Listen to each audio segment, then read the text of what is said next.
behind the hand. So go tell you, man, combinations rotate like a ceiling fan. You get killed, improvisational skill. In other words, man, I don't need a plan. Left hook like Gotti, footwork like Ali. Deja like French blows to the body. Throwing them things, I'm about my cheddar, undefeated champ. I'm like Floyd Mayweather, however you want it, I got it for you. Jab a fella like De La Hoya, I'm Sugar Ray. You wanna play? I'ma lose my religion like Cassius Clay. Get rough, I don't bluff if you don't listen. My right might make your teeth come up missing. Knocked off balance with hazy vision. Caught that boy with a sunny listing. I swear your lip and then break his spine. Like Iron Mike up in his prime. So Lewis made me do this. I'm ruthless to the end of time. Wreaking havoc is on my mind. My fist in motion is a crime. The older I get, the better my hands become in time like wine. These hands is so sublime, accurately placed up on your mind. It's like every punch I throw, I know I reach and I will find. While I hustle on my grind, you better not try to block my shine. I will beat you till you blind. Press rewind, cause it go down behind the hands.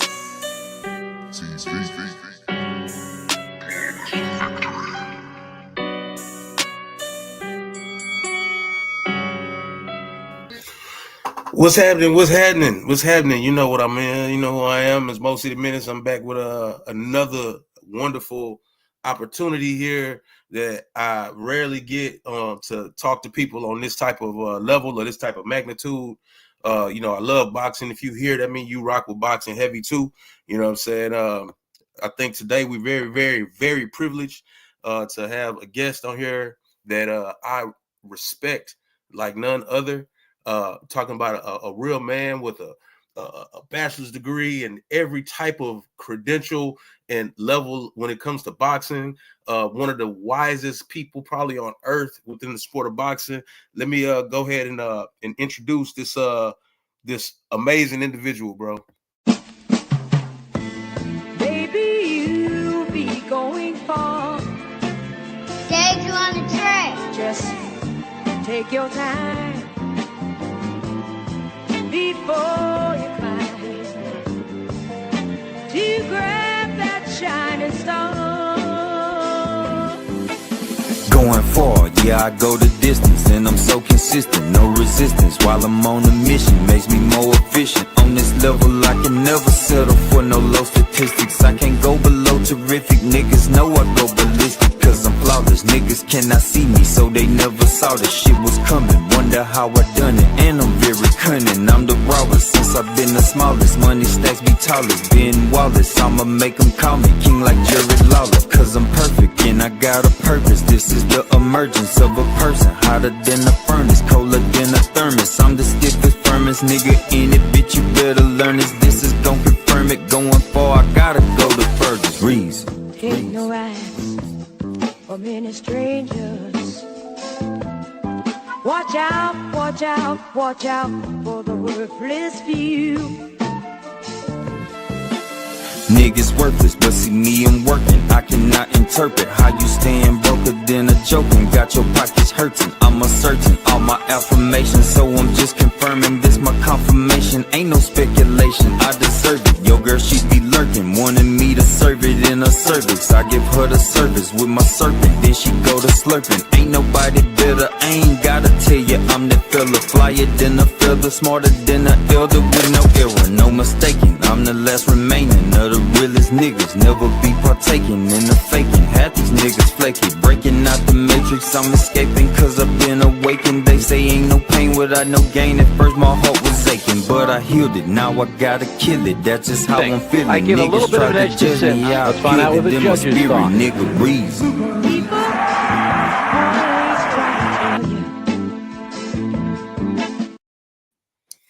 Coach Ron Sims, what's up, Coach? Oh my God, man! You brought back some memories. I'm like, oh, where in the world you get all this stuff from, Mo City? Man, you know, I'm a Ron Sims fan. I'm a Ron Sims supporter in every aspect, from your amateur career to your professional career, even to you being a coach and being the wise mentor that you are to so many people in the world, man. What's up? How you doing this morning, man? Thanks a lot, Mo City. I'm doing pretty good. You know, I'm here in Las Vegas, ready to get the day started. That's a good thing to hear. I know that on paper people say you from DC, but I know you from Phoenix, Arizona, aren't you? Yes, I was born in Phoenix, Arizona. My father was in the military, stationed at Luke Air Force Base, met my mother there, and you know, that's where we started. And you end up growing up in DC. Yeah, around I think at the well, as a kid went to DC, and then from DC we went to New York, and then we went to Germany, uh, and then came back to DC. Coach Ron, what type of kid were you? Were you like a mischievous kid? Were you a pretty stable kid? What kind of kid were you growing up? Oh, I was a pretty good kid. You know, I had you know, I grew up with you know, three younger brothers and a sister. You know, my father was in the military, and you know, we were pretty well disciplined. My mother, she, you know, she kept us well dressed, and you know, didn't get into too much trouble. Man, that's kind of cool to hear because the person that I see you as today, it don't seem like you were a trouble guy at all. You know what I'm saying? Your parents were good influences on you because, you know, you hear so many different stories of different people coming up. They don't either have their parents. So you had both parents and they were good influences. Yes, they were definitely great influences to me. You know, they instilled to me that, you know, wherever I go, I represent them. You know, even to this day, I have to carry myself as I, you know, especially my mother. You know, I go out and and I also, I mean, I always try to be a good representation of my mother. You know, I don't want to go out and disgrace her. You end up joining the military, man. What caused you to jump into the armed forces? I think you went to what, the Air Force, right? Yes, I did go into the Air Force. You know, when I went to high school, I lived with my grandparents, you know, in D.C. You know, my mother and father had split up, and I went and stayed. Me and my second brother under me, we stayed with our grandparents, and my grandfather was, you know, he was pretty strict, which was good, and you know, if we were in the house, we had to be doing something. We had to be cleaning up, had to be doing something. And we always wanted to, you know, we wanted to get out the house, you know. What so, what what what what got you into the military? Because your dad was in the military? well, actually, I had went to college in Ohio, Mount Union, in Alliance, Ohio. And, you know, I kind of woke up there and found out that, you know, I didn't really belong there. Hmm. So I went home and worked a little bit, and there was a whole lot of stuff going on in DC at that time. When you say you didn't belong there, why you say you didn't belong there? Well, I was in a sociology class, and the professor, you know, posed to the class a situation, um, and um, and she gave us some a situation where she said if it was the end of the world was coming, but you could only save 10 people.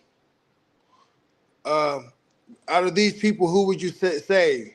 She said a police officer, a doctor, you know, a teacher. And then when she said a black man, that's when it hit me. And I was like, in my mind, these people are already black. So that's when I realized, hey, I gotta go. This is, you know, we're seeing different things. So, you know, and Hmm. that's when I came back. I came back home, and things at home were getting, you know, there was a lot of drugs and stuff, and a lot of weird stuff going on. I was like, hey, I got to get away. I got to get out of here. And When you say home, you saying you went to back to DC or what? yes, back to DC. Yeah, that was my home. That's, What you know, kind of condi- I went to elementary, junior high, and high school in DC. what kind of element was it in the world at that time? Was like drugs was real bad? It was crack era? I mean, it was pretty bad at the time. At that time, I think. You know, I wasn't involved in the drugs, but that was the beginning of, you know, the real bad, you know, drug era. You know, with the crack is about to, you know, it's about to come on the rise. You found a You way know, to avoid that. yeah. Is that how you kind of ventured into the military, specifically the Air Force? Well, I went to the Air Force. Well, yeah, I went to office downtown, and I needed to get out the city because it was too much crazy stuff going on in the city, and Mm. so I needed to get away, or it wasn't going to be good. It was nothing. I didn't see any future Mm. at that time. Why the Air Force? Um, because my father was in the Air Force. My father was in the Air Force, and I decided, I didn't talk to him about it or anything. He lived in Mississippi at that time, but I have been all over the world with him, at different bases, and the military life seemed pretty good. So you're in the military. You have not touched boxing yet, right? Well, actually, I did touch boxing in D.C. I went to the boys' club. I think it was in 1983, but it wasn't nothing serious. I would go in there and inspire some older guys, and I always liked boxing since I was 7 years old, Why? living in Germany. I heard a small bird told me that you take Joe Louis over Ali. I I think Joe Lewis is Joe. He's more fundamentally sound than any boxer that I've seen. From what my eyes showed me, he's the most fundamentally sound boxer ever. Hmm. That's strong right there. So walk me back, and we'll go back and touch that. But so you've already touched boxing, being in the gym in the mid-80s. What got you into boxing, being in the military? Okay, I end up I end up getting stationed at Grand Forks, North Dakota. I had never heard of that place in my life. Hmm. And but I went there, and it was and during the winters, it's like the worst winters. It's got to be up to 60 degree below zero. You had to have special clothing, what they call mucklucks and parkers for jackets, just to go outside. But during my off time, I would go to the gym on the Hmm. base, and I just happened, we would go out and play basketball, and I happened to see a poster on the board. It had a list of Air Force sports that you can apply for, and there are all the Olympic sports on there. And I saw boxing, I've always been interested in boxing since I was 7. Hmm. I was 20. I was like 20 years old at this time, but I asked the attendant, how can I apply for this?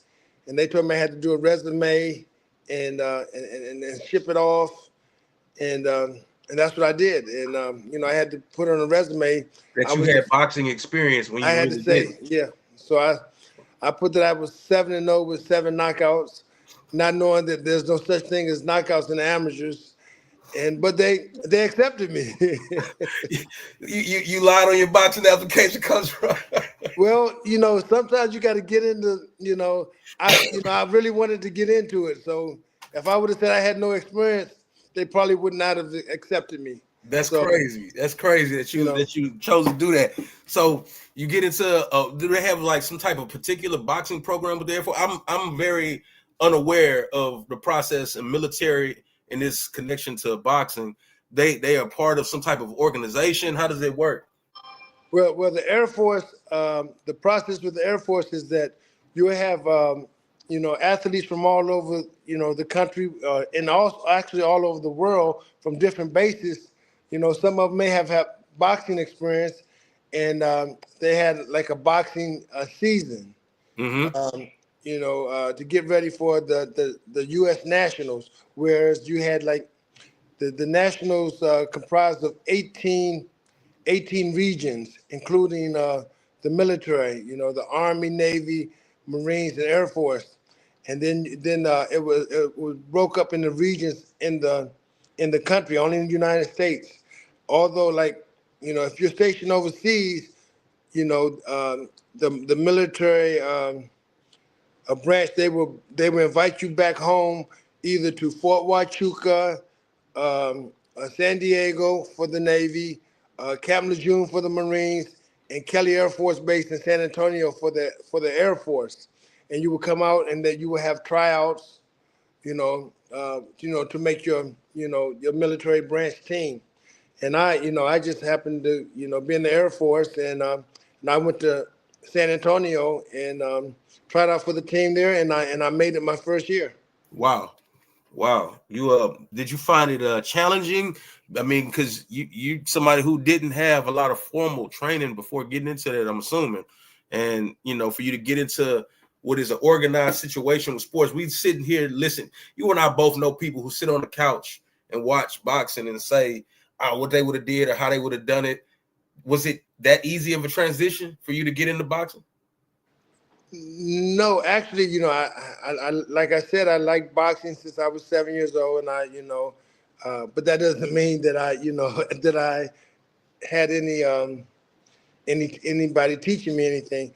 But when I went in to the camp, it's funny because every night I was in bed at 8 o'clock. I was so, I really wanted to make the team every night. And I was very disciplined, I did everything. I tried to do everything correct so I can make this team.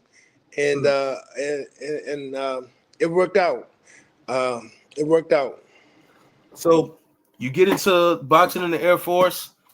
Were you successful early or did you struggle early? Oh, I think I was pretty successful early. I was I ended up being 5-0 before my first loss, which was at the Armed Forces Championships. It was in Camp Lejeune, North Carolina, and I came against this guy by the name of Donald Stevens. Actually, he had dropped. I fought at the 165-pound weight class, and he had actually came down from 178, and he had just beaten Riddick Bowe a couple of months prior to. I did not know this, but that's where I got my learning from. So you learned something that day?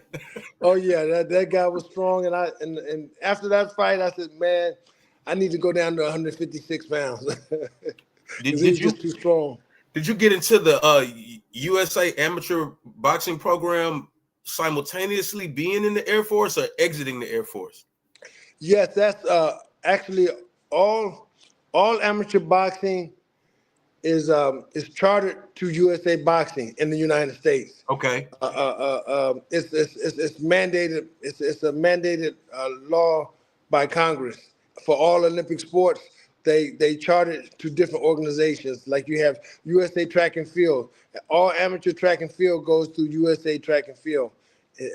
That's how the system is run here in the United States. What did you gain personally exiting the Air Force? I mean, you already at the time seems to be a disciplined guy, and you got a good upbringing, and you solid in the mind. What did you gain leaving the Air Force?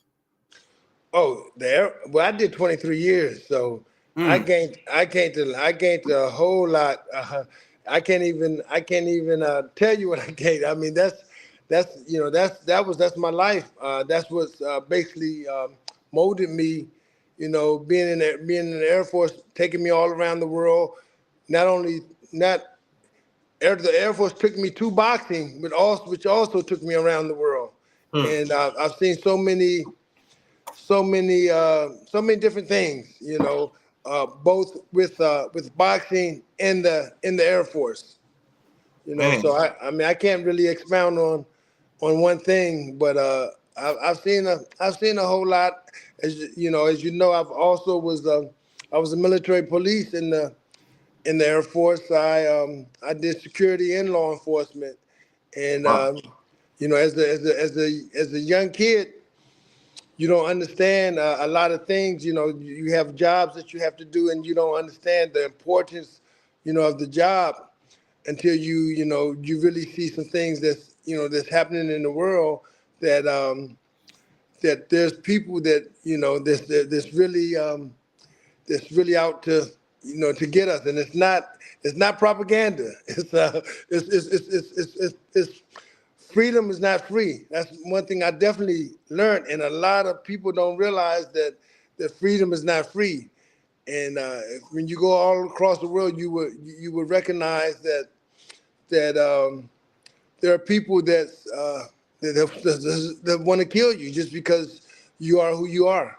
Yeah, yeah. I mean, so you've had an opportunity to see how extreme life could be, with your own eyes.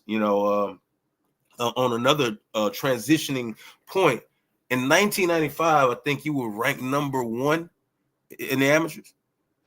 95, I believe that was the first time I ever became number one, and I've been on that journey for at least like 10 years.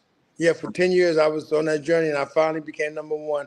I was number two many times, but I finally reached my goal to become number one in 1995, and at that point, that's when I decided to say, "Hey, I'm done." I reached my goal. Yeah, So, but my coach, he kind of pulled me back in. He said, "Hey, the Olympics is right around the corner. You need to go for the Olympics." you weren't And I thinking was, so far. I was like, "Nah, I'm done. I'm done." I did it. It's over. I reached my goal. Yeah, yeah. And then this is why I tell kids nowadays, "Hey, when you set a goal, set it extremely high, because once you reach it, you're gonna be satisfied. Set your goal super high, Hmm. because uh, once you reach it, you're like, hey, I'm accomplished." Man, you fought in the amateurs, and unlike other fighters, you didn't turn pro after that. You became a coach, didn't you? Yes, I never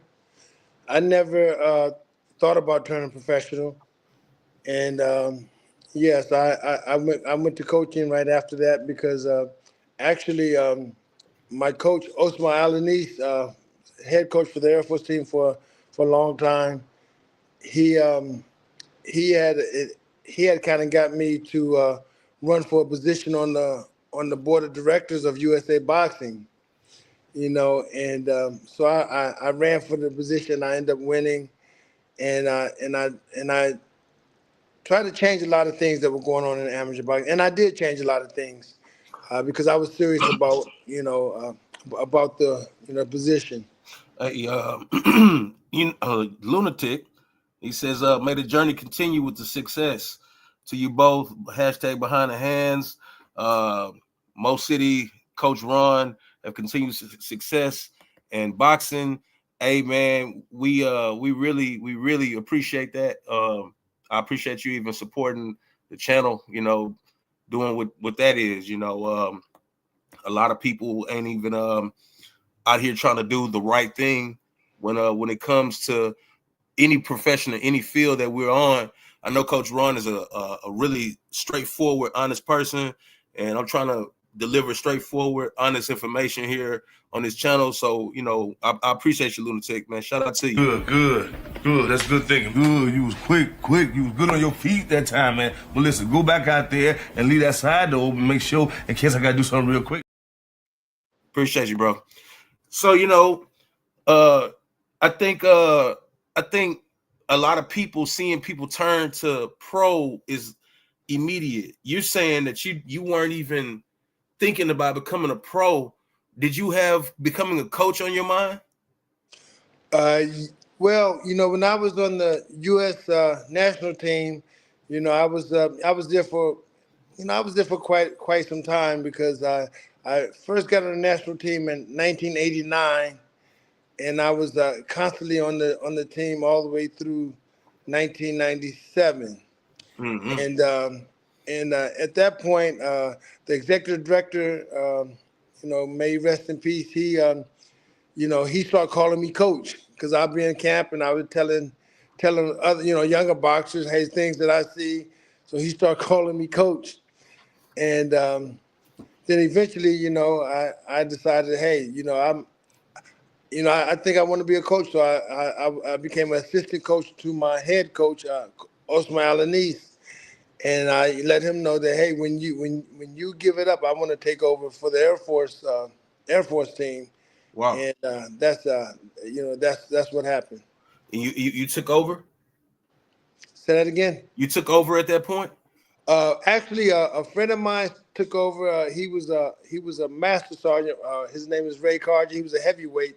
He took over the first year, and then after I was his assistant, and then that the following year, I became the head coach of the Air Force team, and I changed a lot of things that I recognized from being a newcomer to the team, whereas you know back then they'll throw you in the ring and tell you, hey, see what you got.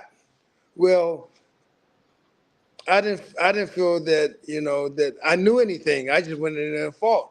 Yeah. So in boxing, you have to have acumen, for what you're doing. So I bought in, you know, we're going to have classroom sessions, and I'm going to teach you guys how to box. I'm going to teach you how about balance. There's some important things about boxing. And even if you boxed before, guess what? We need to be on the same page. We need to be able to come from the same book because we have different coaches teach different things. But guess what? We're going to have? We're going to have a book just like every other sports. They have playbooks, and so why don't we have a playbook? We're a team, so I implemented classroom sessions, whereas I taught them, what I knew, and I also had them turn around and teach each other during the classroom sessions. Repetitiveness makes things, a lot easier.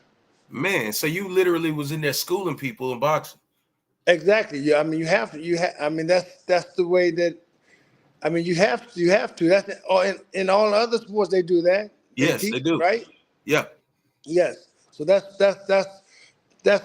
what I brought to the Air Force team, and then later on to the Marine team, and then I went to India and brought it there as well.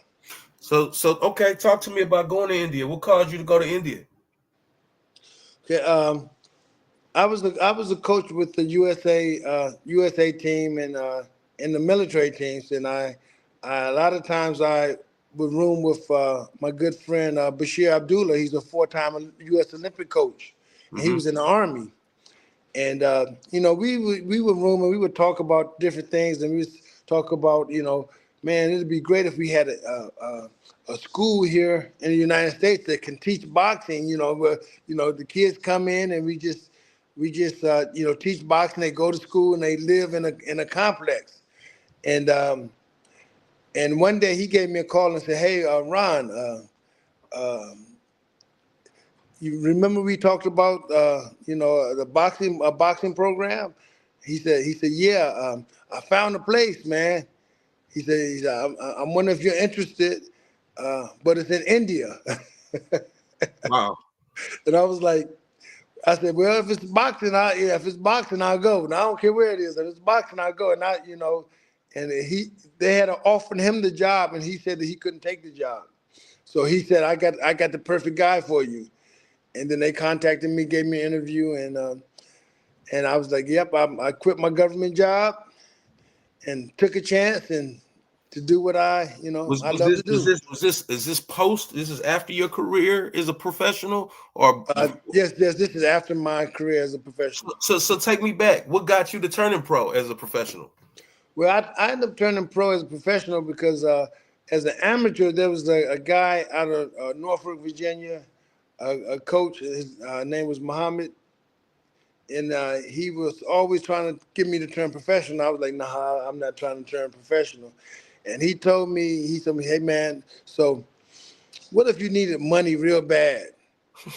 He said, "What if you need? Would you turn professional?"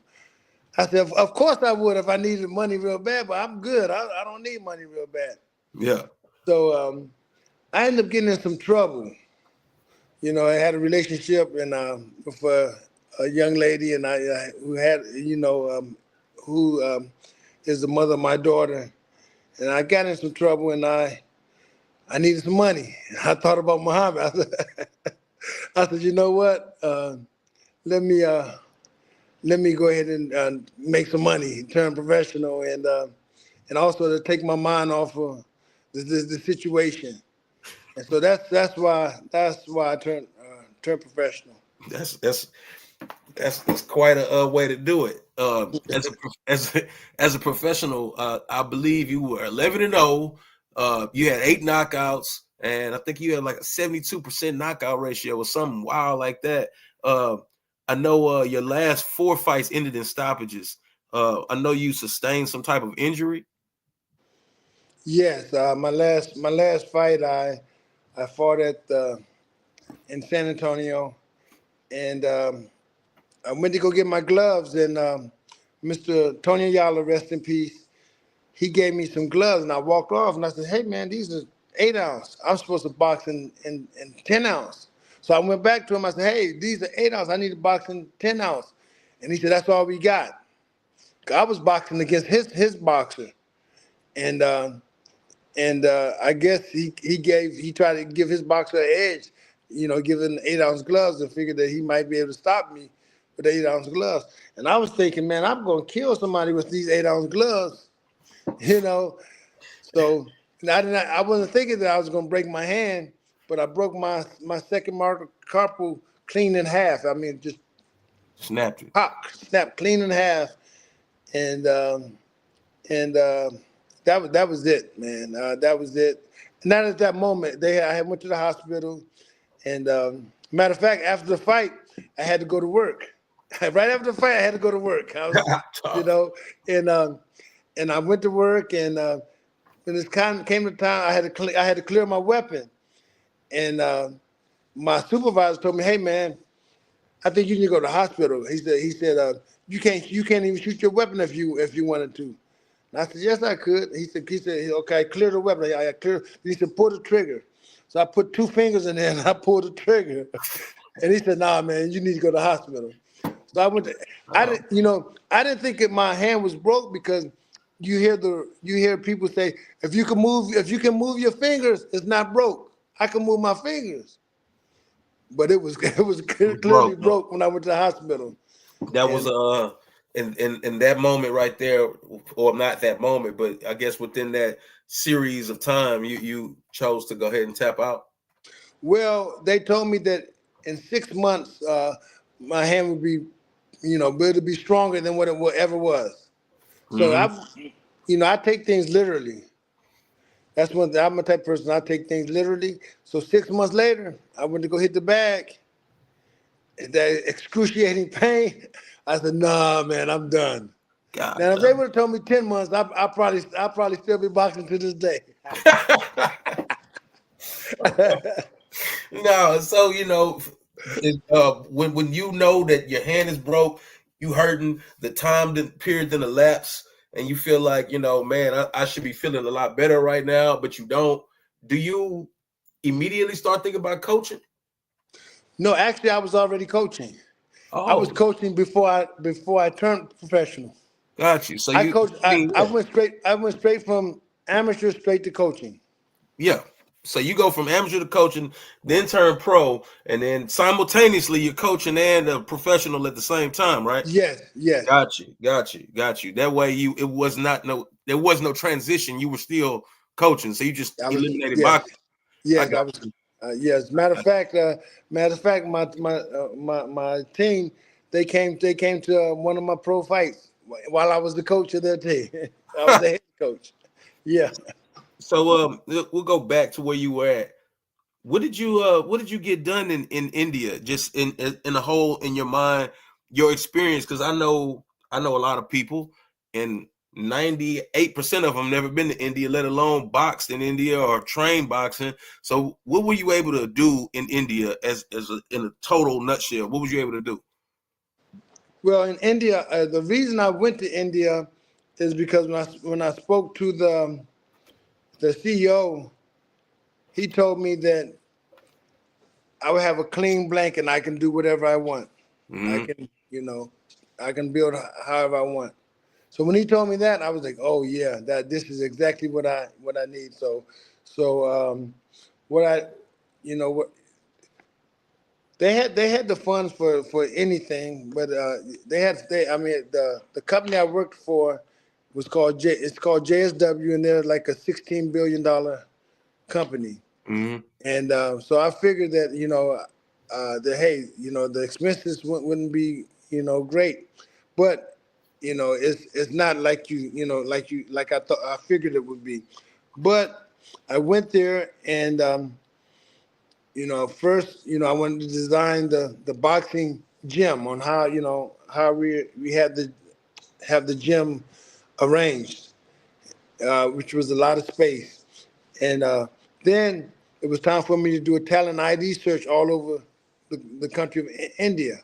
So I had to pick, I had some people say, okay, where are the majority of the athletes at?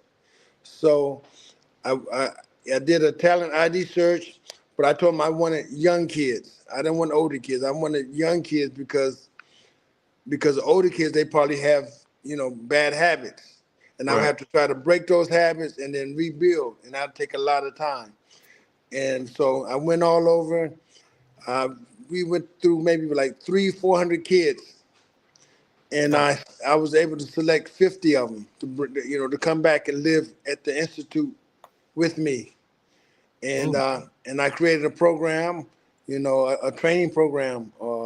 They went to school there, they ate there, they slept there, and with 50 kids, you can't do 50. I mean, you can do 50 kids at the same time, but you got to understand that there's different levels. That's it's not even with 50 kids. Let's say if you had 10 kids. You think you could do all 10 of them at the same time, but the more you have, the thinner you spread yourself. I don't know if you understand what I'm saying about that. Absolutely. But you have to break them up in groups because they have different experience levels, different different skill sets, and if you put them all together, guess what?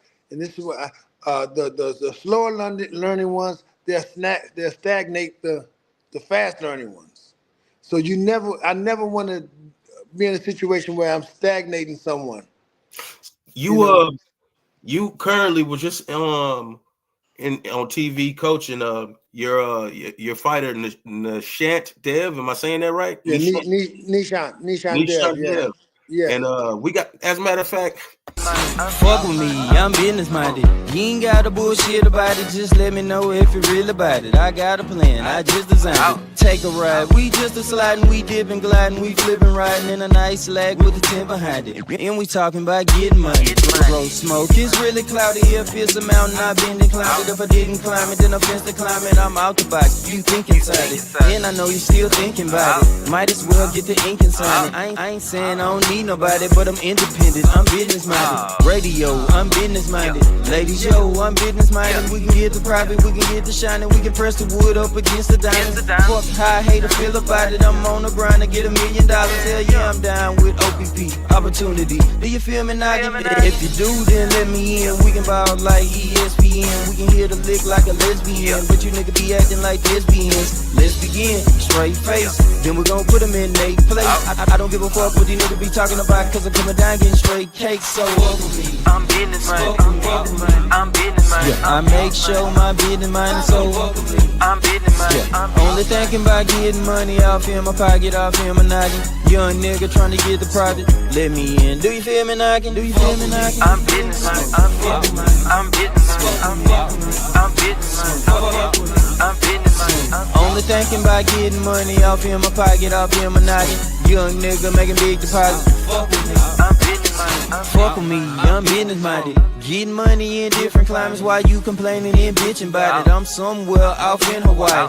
Badass little vixen by me. Just wait until we getting private. I'm prime timing when I get behind it. Best believe I'ma hit the hand. Swipe your card, your shit declining. I'm going hard, my shit inclining. I'm trying to get my money straight. I call the shit perfect alignment. Look, mama, I did it kinda. Haters can't say shit about it. I'm finna move to the boondocks and I'm talking shit like Lil Riley. You use your head just a little wisely. Being broke is penalizing. bullshit, I minimize it, cause getting money is the bigger sign. Ballin' hard like Mr. Bryan, I Dr. Phil, you just a clown. Should you be reminded I'm just a shining, so I suggest you sit inside. Smoking like they legalize it, I visualize, I realize no MTV. This the real world, it's reality, it's real, guys. Came home and dying, I still rise. When the sun is dying, I still shine. With shades on, I still blind, I still grind with a business mind. Fuck with me, I'm business mind. I'm business mind. Yeah, I make sure my business mind is so.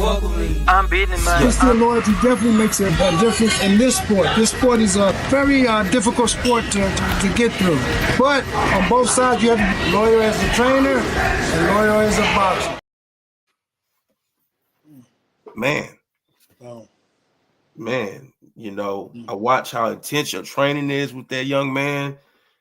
He looked a lot like you when you fought. I made this comparison to myself, and I said, man, he's literally transferring information here to there. I gotta applaud you, just on what we see with that kid. He's a phenomenal talent, and you saying that that's somebody that you ran into in India. Am I wrong? Yes, Nishan Dev, I had him when he was like 14, 15 years old. He's one of my my recruits that I got from the Talent ID search. And as a matter of fact, he fought at a junior tournament, and he had lost. He had lost to another boxer that I recruited as well, and he was crying. He was crying because he had lost. And I, went to him and his father, and I told him, I said, hey, you should come and join me at this this institute, and they did, and he took off. A couple of years later, he took off and went to the nationals, the senior nationals. Got third place. He got third place. He was a little nervous. His first senior national, he got the bronze medal, and then the next year after that, he's just been winning gold, representing his country of India in international tournaments. Went to the Olympics. Actually, he went to the World Championships. I think he got a bronze in the World Championships, and then went to the Olympics and lost in the quarterfinals to a guy from Mexico. I thought he won the fight, but they gave it to the other guy, and we look forward to meeting the guy in the pro as well as he fought Amari Jones. This is from Orlando, United States. I thought he beat Amari as well, but they gave the Amari a 3-2 split decision. Oh no, it might have been a 4-1. 3-2 or 4-1 split decision. I thought he beat him, but we're looking forward to meeting them later down the line. They're both signed with Matchroom. As a matter of fact, Nishan Dev is the first Indian boxer signed with Matchroom, and Wow. Eddie Hearn is very high on him right now. So we hope to keep that going. He fought a couple of Saturdays ago. A lot of people say he stole the show with his performance. He did. What surprised me about that night was when we went to the locker room, Eddie Hearn came back there and said, hey, Turkey want to speak to you. And I was like, on his first fight? His first fight, Turkey want to speak to him? Yeah. But they see in India, they have 1.6 billion people in that country. And, I still think they see dollar signs. Yeah. I mean, but I think it's more than them seeing dollar signs. They see talent. Yeah. I mean, and you fostered that talent into what it is. I don't think people get enough credit when they're behind a fighter. What did you see? I know you said he lost. He was crying. But what did you see in him that made you feel like, hey, this kid could be special? Oh, the kid is special because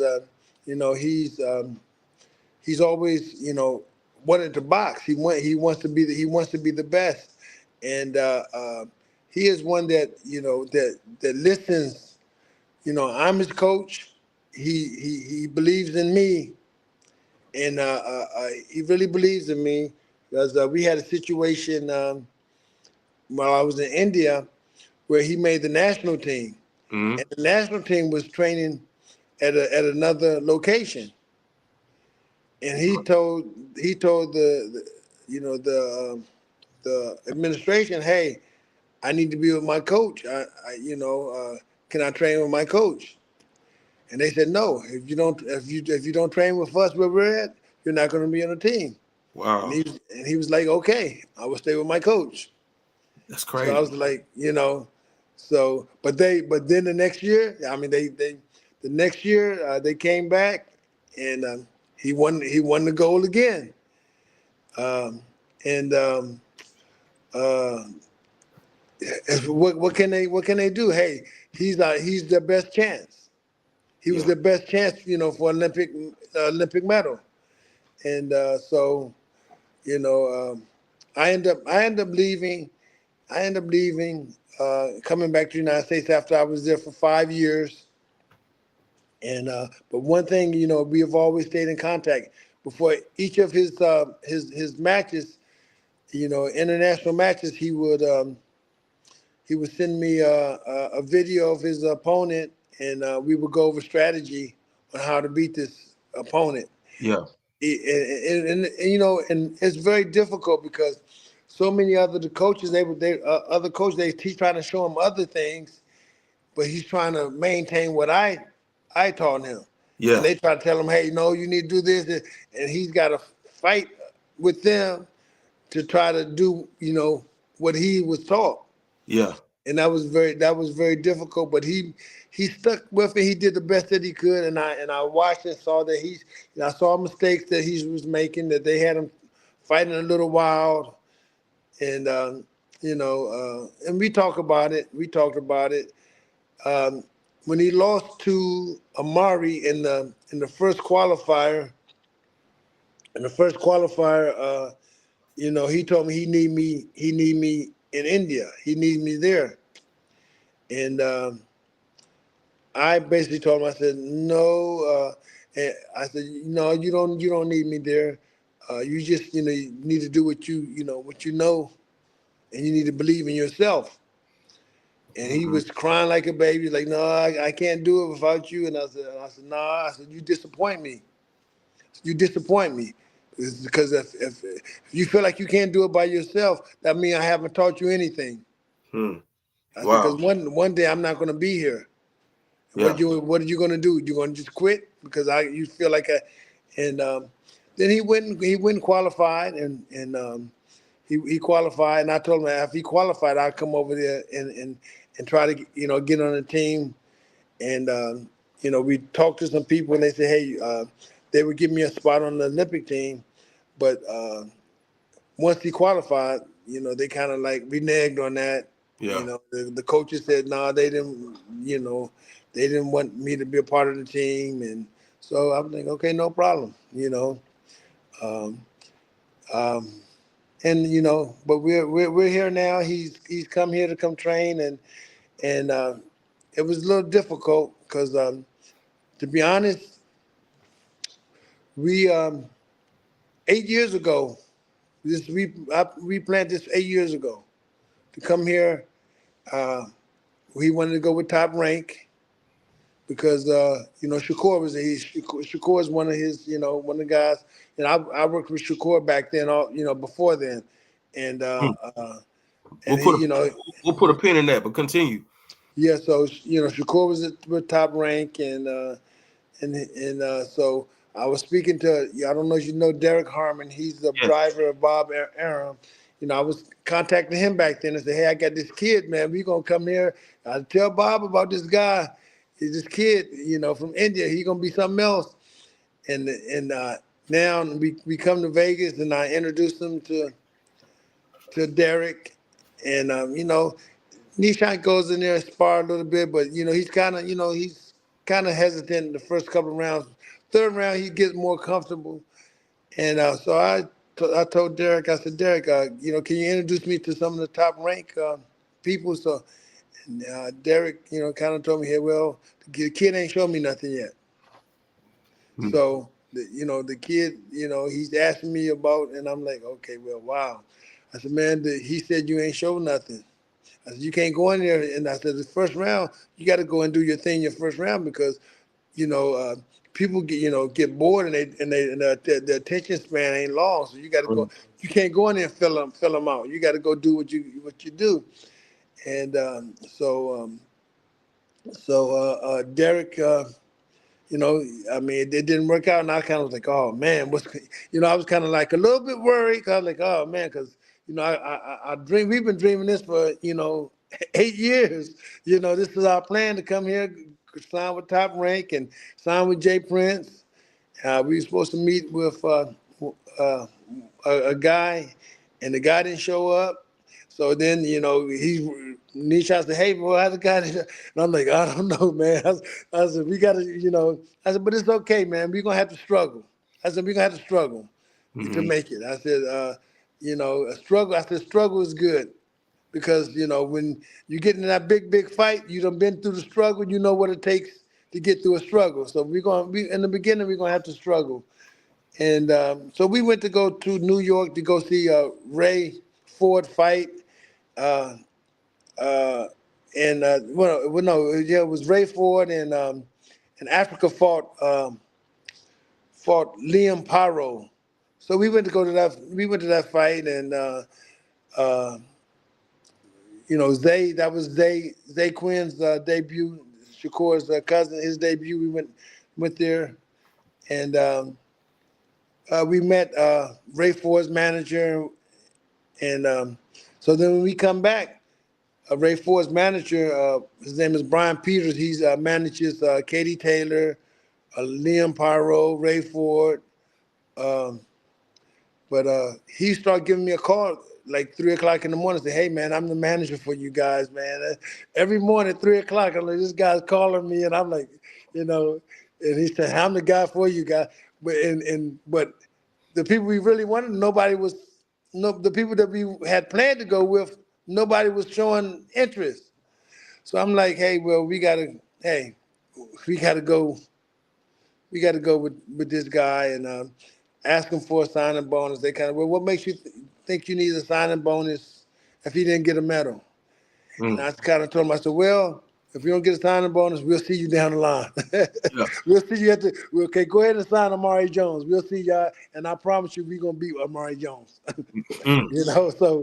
So we end up making a deal, and Brian's he's a very good guy, good manager so far. And Nishan did his thing on his debut, and things are looking promising, and we just got to keep it going. So and, that's big. You brought him out here. The Top Rank situation didn't go through, but I'm gonna say it's because you were quick on your feet, because you knew to open up other doors or other windows to make some things happen, and it seemed like you moved pretty calmly to make it happen. Well, I'm not going to say me. I'm gonna give it to God. Sure. God. God is not wrong about anything. So it just wasn't right timing for certain things because I really respect Jay Prince, and I really want to work with him. But the timing just wasn't right now, and Jay Prince, that's my guy, man. And you got a really unique relationship with Jay Prince. How did you meet Jay Prince? Oh, actually, I met Jay Prince over 20-something years ago. As a matter of fact, with when Andre Ward was on the national team, and Virgil Hunter, we used to, I used to kick with Virgil Hunter at the national tournaments. We hang together, and we played dominoes, and Jay Prince is a big domino guy. Yeah. That's how I met him through Virgil Hunter. That's cool. And yeah, so is Jay Prince how you got in the vicinity of Shakur Stevenson? No, I knew Shakur before Jay Prince. Matter of fact, I told Shakur about Jay Prince. Really? Yes, we had a guy by the name Antoine Douglas. Was a professional. We were in California, and I was telling them, hey, if I was pro, or if I had any pro boxers, I have them signed with Jay Prince, the best manager there is. So And and and they didn't know who Jay Prince was. I said, Shakur, you don't know? I said, this guy owns his own island. I said, this guy got, and he didn't know, and but then later on, some years later, while I was in India, he signs with Jay Prince when he went to the Olympics, and I told him, hey man, that's the biggest. I'm the one that kind of planted the seed for him. A lot of people don't realize that, but I planted the seed for Shakur and Jay Prince. when did you meet Shakur Stevenson, man? I met I met Shakur like in what was it? Maybe 2011. Somewhere around, yeah, I'm not good with times, but I met him as a young kid. As a He was young young. kid. Yeah, he's a young kid. What what were the circumstances of how you met him? Just through the amateur Okay. program? This is how I met him. He was coming from Bulgaria, winning I think it's the Junior World Championships. He just fought 6 times in Bulgaria, and K Karoma asked me if I can pick him up at the train station, Union Station in Washington D.C., and take him to the gym, work him out of the gym, so he can make weight, and then go fight in the Golden Gloves.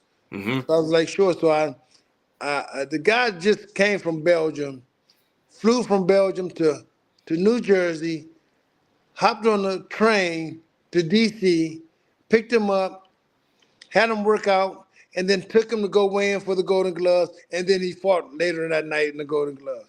And I was like, man, this kid is crazy. This dude just he just flew from all over, from the other side of the world. He had fought 6 times. I'm like, man, I need a break. But he come back and jump on a train and then come lose a couple of pounds and then go fight again. I was like, man, this kid, I ain't never seen nothing like this. This kid is crazy. Is that You know, what type of attributes about a young kid and Shakur Stevenson did you see initially? Like, I mean, you see a lot of fighters. I mean, you were in India, you've been in amateurs and Air Force, you've seen all kind of fighters. What did you see about him when you first started making these moves with him in these tournaments and things? this is what I noticed about Shakur. Because when I first worked with him, I was like, this dude does everything wrong. He does everything wrong. What you But mean? What you mean he did everything okay, wrong? technically wise, you know, I'm a so super technical person. I look at techniques. I look at you know, and what I noticed about the kid. Now, every so often you have these people that do things wrong, but they the best. I don't know how to explain it, but That's explaining it. it's like, man, they don't do things textbooks at all. But one thing I noticed about Shakur is that he sees very well. He recognizes and he sees things like on a whole nother level. It's almost like it's almost like God gifted him with a radar. He got you say he got like a radar with you? Yes, like a radar, like it's crazy. Where he can sense danger or something like that? No, he can recognize things, very quickly. Like I mean, mistake. like recognizes. I mean, that's the radar. Yeah, he recognizes things faster than the normal person. Wow. And and that's one thing that makes a boxer good when they can see. When they can recognize what's going on, what's happening. The sooner you can recognize things, the better. It enhances you as far as being prepared to handle what's coming, because you already recognize it. I see you coming. When you see something coming already, you already know, hey, you can handle it. But if you don't You see know, something coming, you you're in you know trouble. you know this about me, and this is a wonderful thing about me and your relationship. I wasn't a believer in Shakur Stevenson when me and you first met. I didn't agree. I thought I was seeing a certain thing, and I remember, and I'm to this day, I'm always love and appreciate you just inviting me to just see him, and just see it. And that day changed my perception of him. I always tell people on a regular basis how seeing him spar a 6'1" middleweight like it was nothing, and he's standing right there, and he's not going anywhere, and he's actually bullying the guy. It changed my perception of everything that he was working on. And I think you knew I was going to see something. I remember getting the phone call. You were sitting next to me, and we were in the gym, and you said, hey, nah, you supposed to be off today. He said, nah, I'll be there in 15 minutes. And you smiled. He was like, oh, okay. And then you looked at me and said, hey, Mo, you're in for a surprise today. Yeah, I was like, oh, man. And then when, he got there, watching him do work in the fashion that he was doing work was phenomenal. I tell people all the time that he's probably the most talented fighter I've seen. You always advocate that's the best fighter. Why? Um, you know, when I look back, with the amateur program, and there's a lot of fantastic, super fantastic boxers that came through the program, and I've been around the program for like 40 years now. Yeah. And I've seen Roy Jones, I've seen them all come through. And matter of fact, I worked with a lot of them because I was a coach on the team, and I was an athlete on the team. And Give me a few names while you saying that. Give me a few names. Who do you work with? I mean, as a boxer myself, I've been in the gym working with people like Antonio Tarver. A lot of people, they don't understand how hardworking Antonio Tarver was, and the knowledge he has. I mean, if Antonio will focus and just being a coach, he'll probably be the best coach there is. If he can, I guess he's got a whole lot of other stuff going. But if he focused on being a coach, he would be the best coach by far. You said you seen Roy Jones. What you mean by you seen him back then? I was competing in tournaments with him. As a matter of fact, I was in Olympic trials with him in '88. We were in the same weight class. So these are people that I've been around, and with boxing, you know, I pick up things. I'm watching. I'm watching the coaches. I'm watching everything because I want to be the best. So as a 21-year-old, I'm watching. Roy is younger than me, but that young boy is bad. I know his father. I mean, so throughout the years, I've seen them all come through. I've seen them all come through, and Mm-hmm. it's not only about skill. It's not only about work ethic. Um, um, it's about discipline as well. Mm-hmm. Okay, so you got some people say if somebody, oh, he got the will, he really wants it, that you need more than will. Or he's got the skill, no, you need more than skill. Or he's disciplined, no, you need more than discipline.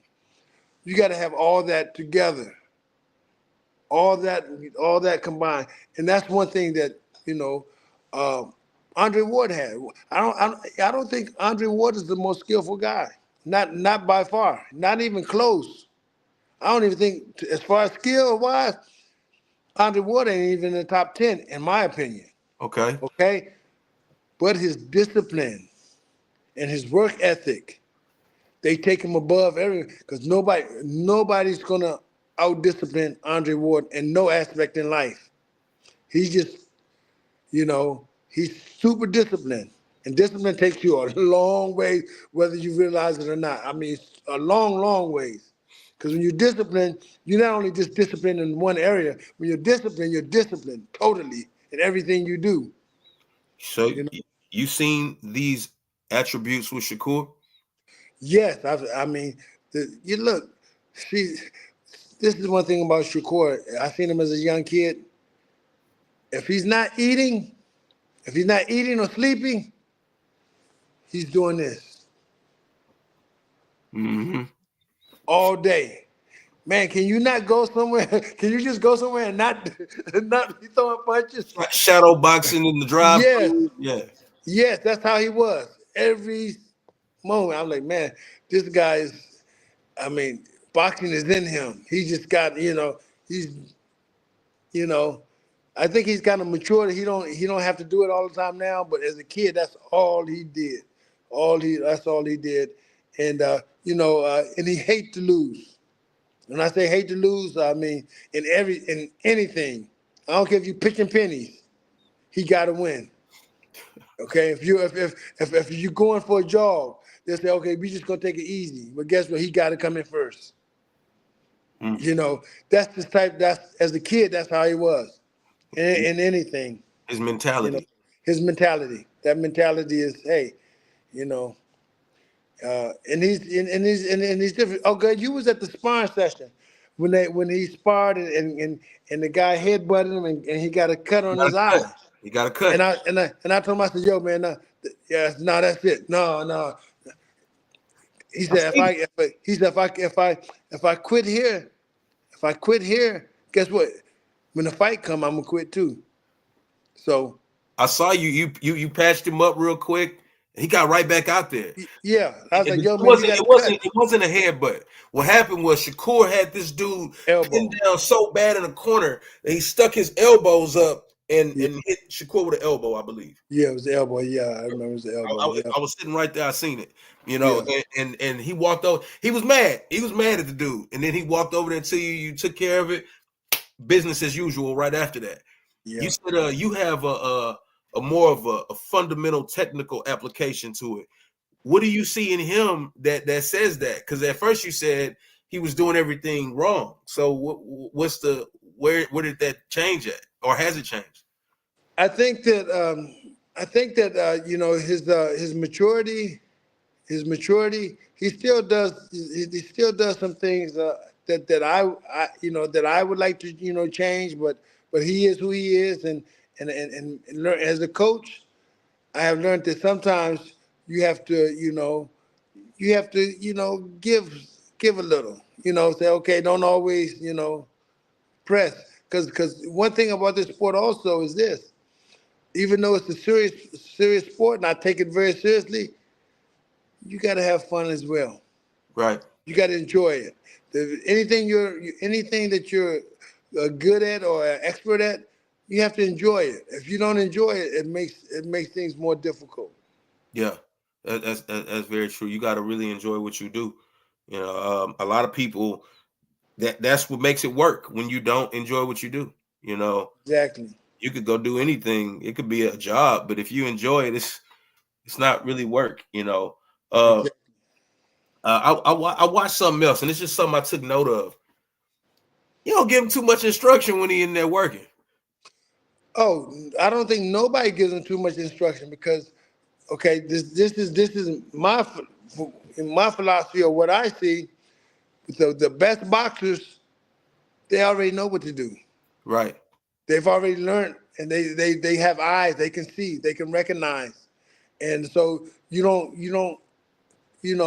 have to tell them what to do. If you look at Floyd, a lot of his fights with Roger just told him, hey, go in and kick his A or whatever, give him some more. He ain't really tell him. He ain't really tell him what to do. I think his father tried to tell him certain things to do. Like I remember a clip where his father told him, you got to go, ha ha ha ha ha, and then he said, Floyd, you ain't listening. And then Floyd said, yeah, I heard you say I needed to go, ha ha ha ha. I was like, but he already knows what to do. Yeah. The best already know what to do. You don't have to tell them. They have eyes and they can recognize. What percentage of guys is like that to where you don't got to tell them nothing? I think it's very low. I think it's maybe, I'd say maybe, well, it's very low. Maybe 1-2%. Man. Very low. And in that very small percentage, you'd say Shakur Stevenson definitely is a part of that number. Oh, yeah, no doubt about it. no doubt about it. You know, I like the emerging of those conversations about potential fights. Let's say one in particular, him and Tank. I always thought that'd be a real fun fight to watch. Do you think he could beat Tank Davis? Yeah, I think if they fought, yeah, he would be Tank. I Why think why you say it so calmly? because you know, you have some people there, you know, even as a young kid, their dream is to be on that stage. They've done it before it's even happened. You know, millions of times they dream about it, like a Floyd Mayweather, like a Antonio Tarver. I was on a team with them, and I can see that. Hey, I can see the way they carry this. That hey, they can't wait to be under them big lights, the biggest stage, and that's their dream. And Shakur is the same. That's his dream, and he talks about it. Hey, Tank. He wants Tank because that's the dream. That's the highlight. Unfortunately, I don't think it's going to happen. I don't think that it's a highlight or a dream of a Tank because Tank is already at that level. And but for Shakur, that's the highlight. That's his highlight to go in there, and that's his shining moment. And to slay the dragon, to beat the monster. Yep, that's his shine. That's his shining moment right there. And I don't think that Tank is going to allow that to happen. But that's what Shakur is looking for. Why you say Tank won't allow that to happen? Do you think he sees that in Shakur? Well, they've been in the ring together before. Have You you know, been there when they've been in the ring together? no, I have not. I have not been there. I have not watched them spar. Um, I'm sure he's talked to you about it before, right? oh yeah, he's talked to me about it. He talked to me about it. It Yeah. sounds like something he could do, huh? Oh yeah, he feels like that'll be his most challenging, but that's what he dreams of that. He dreams of that challenge. Okay, every day this is what he wants. This is my dream, and so but and I told him I said I don't think Tank is going to take it, but hey, hopefully he does. Hopefully I'm wrong, and Tank does fight him. But I just don't think I don't think he will. I think I think when it comes to Shakur, I don't know. I've never been there. I've never been around the two of them, but to me it comes across like he knows something that he not telling people as far as and what he thinks of Shakur. I watched him do an interview or something. He was like, "Oh man, who is he? He ain't done nothing and this and that and third." And I'm like, man, you're not gonna tell me as a boxing fan that a guy who's an Olympian who medaled in the Olympics, who's a 3 division champion, ain't nothing. That's crazy. And that right there tells me not to believe the crazy, but he's just so dismissive of him. It seems like he don't want to go down that road. Is what it sometimes seems like. Yeah, well, you gotta admit that Tank is very good. He's very very good, and that would be a excellent matchup. I think that would be the best matchup there is in boxing. It'd be better than a Bivol, a better Biv. I think so You too. know, um, but I just don't think I It'll mean probably won't happen. I don't think it's gonna happen. I don't think Tank is gonna bite that one. I Yeah. think Tank is okay where he is. You know what I'm saying? He's making millions more than anybody, and he's okay where he is. He's You yeah, know, and why does he need to take that risk? I understand that, man. February 22nd, Shakur's fighting Floyd Schofield. How does that fight go to you? Um, I really don't know. I think that Shakur wins, but Schofield is he's very quick, he's very fast, and he's very unpredictable. Um, but when I say unpredictable, it is unpredictable, but he makes silly mistakes in Mm. that unpredictability. So So I think that if Shakur bites down and takes advantage of the mistakes that Floyd makes, it may be over. It may be a stoppage, but I think that Shakur's definitely going to outbox him. Even though Floyd is quick and he makes sure he's in condition. So it's going to be I think it's going to be a pretty good fight, but I think that the experience is gonna overcome Yeah. for Shakur. So, man, you got Nishant Dev going forward. Is there a direction that you're going from here? Y'all looking to get back in the ring and fight pretty soon, or? Yes, he went back to India to go take care of some, close some accounts out there, and we'll be residing in Houston. He's going to move to Houston, and we're going to be fighting out of Houston. You gonna have to let me come hang out, man. Oh, that'll be good. That'll be good. I'd love to have a conversation with him or something like that, man. That'll be great. He would love it as well. Yeah, man, Coach Ron.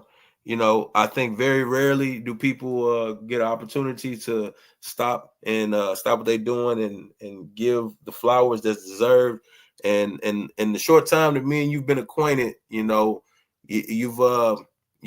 passed bits and tidbits of your wisdom to me and allowed me to see boxing at a different level, even from driving to my house and giving me books that I actually really dig into and read and look at. And I don't really know too many people that know the game the way you know it, or even view it the way you view it. And this here today was me wanting to give you your flowers and me having the opportunity to tell you thank you for the 40 years of knowledge and education of boxing that you've accumulated, that you give to everybody around you. I mean, because you're not talking it, but you've worked with Keyshawn Davis, and you've worked with O'Shaquie Foster, and you've worked with Troy Isley, and I mean the list goes on and on and on of all the people that you've been a part of their world and affected their boxing life or their boxing journey with your knowledge, man. And if ain't nobody just stopped, took a break and said, hey, Coach Ron, thank you. That's what this is here today. You know what I'm saying? I appreciate you a whole lot just in general. What I'm going to do, since we got the people that kind of a few more people that pulled into the room, shout out to everybody who done pulled up. Ron, give me a few minutes. I'm going to run this tape for the people that's here, man, one more time for you, man, because we really appreciate it. Going far. Take you on the train. Just take your time before you climb to grab that shining star. Going far, yeah, I go the distance, and I'm so consistent, no resistance. While I'm on a mission, makes me more efficient. On this level, I can never settle for no low statistics. I can't go below terrific. Niggas know I go ballistic, cause I'm flawless. Niggas cannot see me, so they never saw this shit was coming. Wonder how I done it, and I'm very cunning. I'm the rawest since I've been the smallest. Money stacks be tallest, Ben Wallace. I'ma make them call me king like Jerry Lawler, cause I'm perfect and I got a purpose. This is the emergence of a person, hotter than a furnace, colder than a thermos. I'm the stiffest, firmest nigga in it, bitch, you better learn this. This is gon' confirm it, going far, I gotta go the furthest. Reason. Take no eyes from any strangers. Watch out, watch out, watch out for the worthless few. Niggas worthless, but see me, I'm working. I cannot interpret how you stand broker than a joking. Got your pockets hurting, I'm asserting all my affirmations, so I'm just confirming this my confirmation. Ain't no speculation, I deserve it. Your girl, she be lurking, wanting me to serve it in her cervix. I give her the service with my serpent, then she go to slurping. Ain't nobody better, I ain't gotta tell you I'm that fella. Flyer than a feather, smarter than an elder with no error, no mistaking. I'm the last remaining of the realest niggas. Never be partaking in the faking. Half these niggas flaky, breaking out the matrix. I'm escaping cause I've been awakened. They say ain't no pain without no gain. At first my heart was aching, but I healed it. Now I gotta kill it. That's just how I'm feeling. I give a little bit of an extra tip. Let's find out what the judges thought. Nigga reason.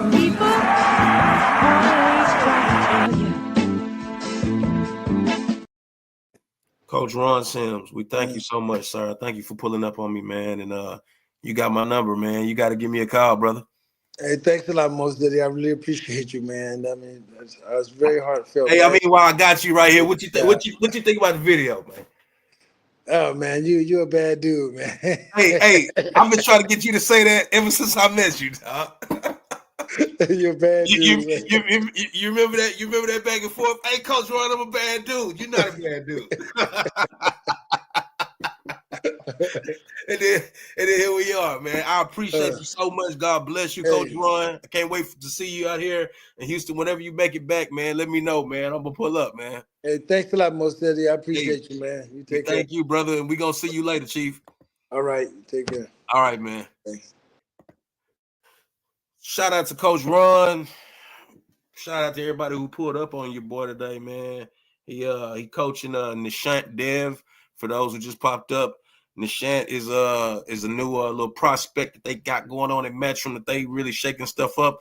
I'll run that tape for y'all because y'all just popped in. Fuck with me, I'm business minded. You ain't got to bullshit about it, just let me know if you're real about it. I got a plan, I just designed it. Take a ride, we just a sliding, we dipping, gliding, we flipping, riding in a nice slag with a 10 behind it. And we talking about getting money.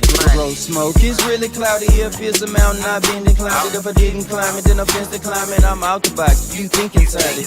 And I know you still thinking about it. Might as well get the ink and sign it. I ain't saying I don't need nobody, but I'm independent, I'm business minded. Radio, I'm business minded. Ladies, yo, I'm business minded. We can get the private, we can get the shining, we can press the wood up against the diamond. Fuck how I hate to feel about it. I'm on the grind to get $1 million. Hell yeah, I'm down with OPP opportunity. Do you feel me? Now if you do, then let me in. We can ball like ESPN. We can hear the lick like a lesbian, but you nigga be acting like lesbians. Let's begin, straight face. Then we gon' put them in they place.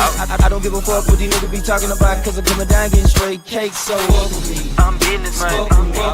I'm business minded. Yeah, I make sure my business minded. So fuck with me, I'm business minded. Yeah. Only thinking about getting money off in my pocket, off in my noggin. Young nigga trying to get the profit, let me in. Do you feel me knocking? Do you feel me knocking? I'm business minded. I'm business minded. I'm business minded. I'm business minded. I'm business minded. Only thinking about getting money off in my pocket, off in my noggin. Young nigga making big deposits. Fuck with me, I'm business minded. Fuck with me, I'm business minded. Getting money in different climates while you complaining and bitching about it. I'm somewhere off in Hawaii. Badass little vixen by me. Just wait until we getting private. I'm prime timing when I get behind it. Best believe I'ma hit the honey. Swipe your card, your shit declining. I'm going hard, my shit inclining. I'm trying to get my money straight. I call a shit perfect alignment. Look, mama, I did it kinda. Haters can't say shit about it. I'm finna move to the boondocks and I'm talking shit like Lil Ryder. You can use your head just a little wisely. Being broke is penalizing. Bullshit, I minimize it, cause getting money is the biggest sign. Ballin' hard like Mr. Brian. I Dr. Phil, you just decline. Should you be reminded, I'm just a shining. So I suggest you sit inside. Smoking like they legalize it. I visualize, I realize, no MTV. This the real world, it's reality. It's real, guys. Can't hold me down, I still rise. When the sun is dying, I still shine. With shades on, I still blind. I still grind with a business mind. Fuck with me, I'm business minded.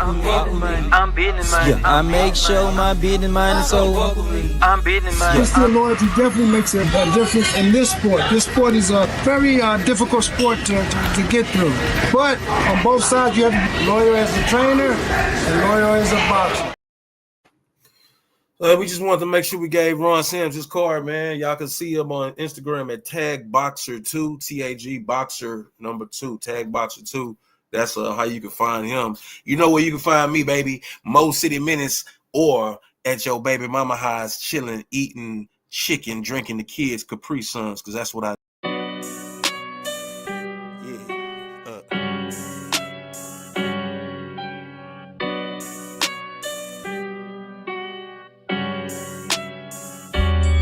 behind the hand, so go tell you, man. Combinations rotate like a ceiling fan, you get killed. Improvisational skill. In other words, man, I don't need a plan. Left hook like Gotti, footwork like Ali. Deja like Frederick, blows to the body. Throwing them things, I'm about my cheddar, undefeated champ. I'm like Floyd Mayweather, however you want it, I got it for you. Jab a fella like De La Hoya, I'm Sugar Ray. You wanna play? I'ma lose my religion like Cassius Clay. Get rough, I don't bluff if you don't listen. My right might make your teeth come up missing. Knocked off balance with hazy vision. Caught that boy with a sunny listing. I swear your lip and then break your spine. Like Iron Mike up in his prime. Joe Lewis made me do this, I'm ruthless to the end of time. Wreaking havoc is on my mind. My fist in motion is a crime. The older I get, the better my hands become in time like wine. These hands is so sublime, accurately placed up on your mind. It's like every punch I throw, I know I reach and I will find. While I hustle on my grind, you better not try to block my shine. I will beat you till you blind. Press rewind, cause it go down behind the hands.